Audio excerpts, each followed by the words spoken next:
world of rock and roll stood from a distance and watched in awe as the 5 kids from Port Rock, Ontario took the world by storm. They were praised and mimicked by the likes of Sean Cassidy, Donny Osmond, and Neil Diamond. They were also called by some the greatest embarrassment in the history of popular music. But whatever you choose to believe, Painted Klaw held the entire world in their hands like a marble, if only for a microsecond. This is the unique story of Mick Face, Johnny Gate, Larry Thomas, Cooper Flex, and Ron Mellenchuk. This is the story of desire, success, and the complete lack of credibility.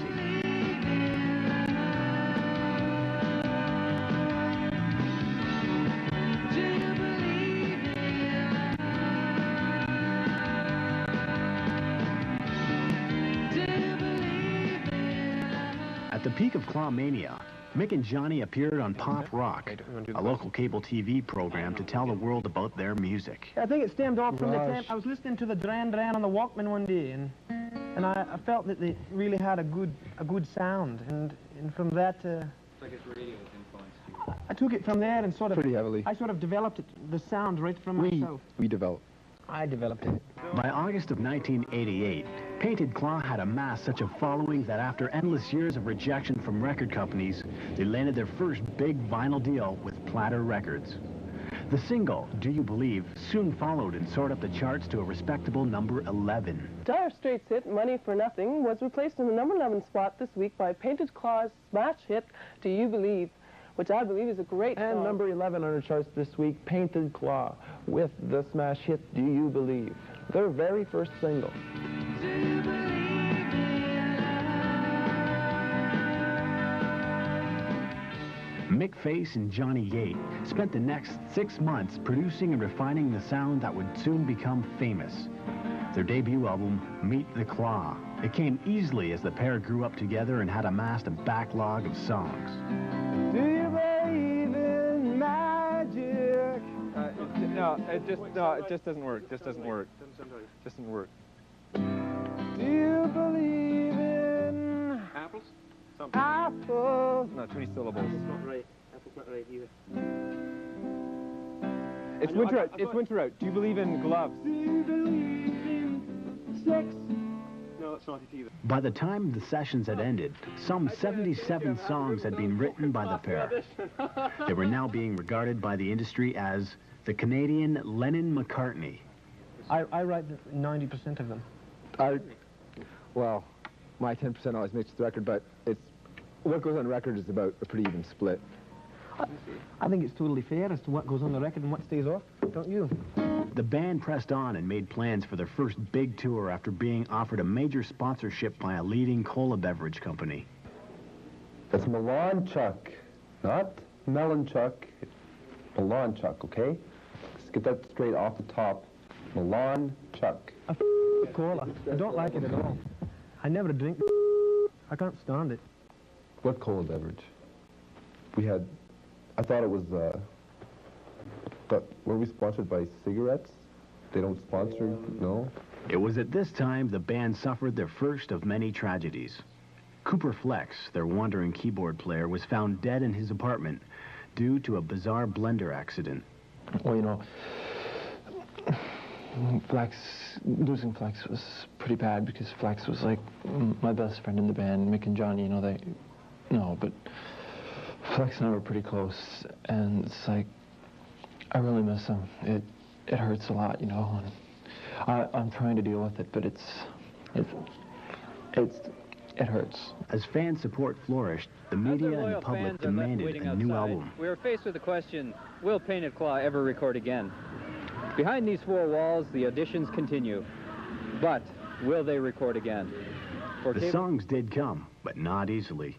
With the arrival of the other Fab Five from Boston, much of the fans' loyalty was split.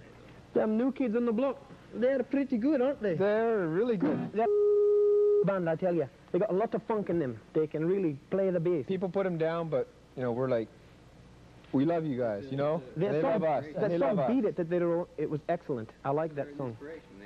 Did they write Beat It? Or is that Jackson? Jackson lad wrote Beat It. They spent much of the next year writing and auditioning unsuccessfully to fill the hole left by Flex.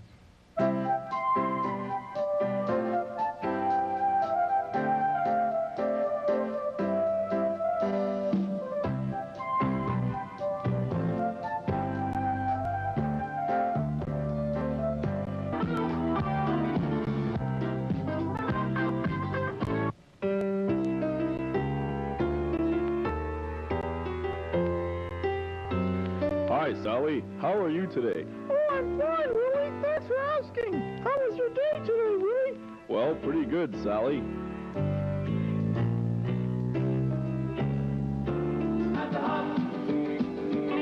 Well, you can stop and you can stroll at the hop. Well, and do the chicken at the hop. Do the dance sensation at a swing of the nation at the hop. 1, 2, 3, 4, let's go to the hop, oh baby. Baby hop. Let's go to the hop, oh baby. Let's go to the hop. Let's go to the hop. There are two worlds, the known and the unknown. Some 150 songs were recorded, from which the record company found 4 suitable tracks for the next album, suitably titled 4 Songs. Knock, knock, knocking on heaven's door. What in the you doing there? You always speeding the song up 2, 4, 2, 4, 4, 4. You get them mixed up. They're not too hard to figure out. 1, 2, 1, 2, 3, 4. Knock, knocking on. Really not fall asleep. Again, the critics cut the sounds to shreds, and there was growing tension between the other 2 members, Larry and Ron, who felt their roles in the band were diminishing. All these events came to a thunderous explosion when Ron Melanchuk completed the year under the contract and left. Okay, are we rolling? Okay, in 3, 2, 1. We're standing in front of Groove Records, the proposed recording. Hey, that's him, let's go.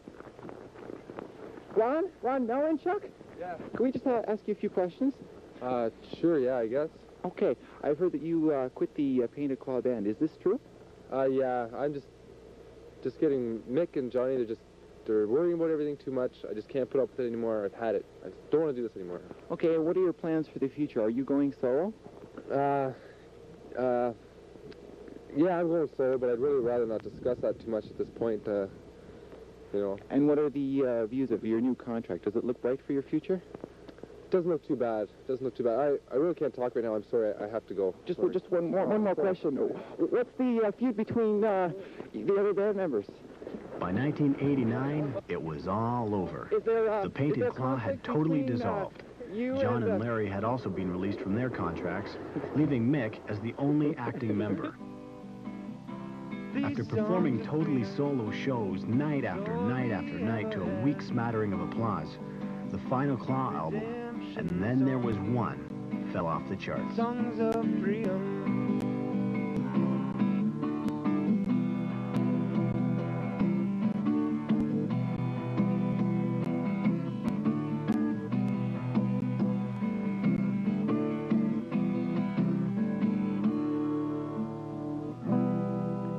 Thank you so much for being at the Blue Room tonight. I was really happy playing here. You up there, clap. Stop reading the book for a second and clap. It was a good song. Bob Marley wrote it. It was all but for a brief moment. No more singles, adoring fans, lights, or recognition.